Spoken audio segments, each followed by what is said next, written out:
Jūs sveikina S+ skaitmeninė televizija.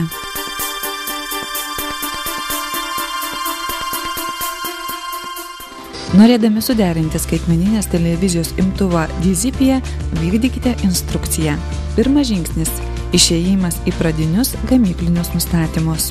Spauskite meniu mygtuką, po to sistemos nustatymai ir OK mygtuką. Ekrane pasirodys lentelė slaptažodis.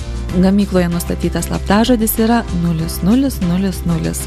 Naudodami skaičių mygtukus įveskite šį slaptažodį. Sistemos nustatymo meniu pasirinkite punktą Pradiniai nustatymai ir spauskite OK. Pasirinkus pradinių nustatymų punktą atsiras lentelė. Ar norite ištrinti visus savo nustatymus ir grąžinti gamyklos nustatymus? Spauskite OK.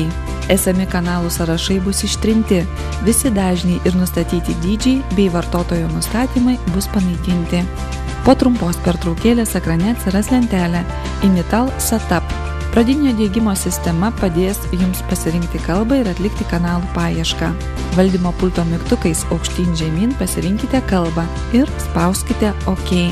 Po to pasirinkite laukelį Instaliavimas ir spauskite OK. Ekrane, kaip pirmame žingsnyje, pasirodys lentelė slaptažodis. Įveskite slaptažodį 0000. Pasirinkite rankinę paiešką ir spauskite OK.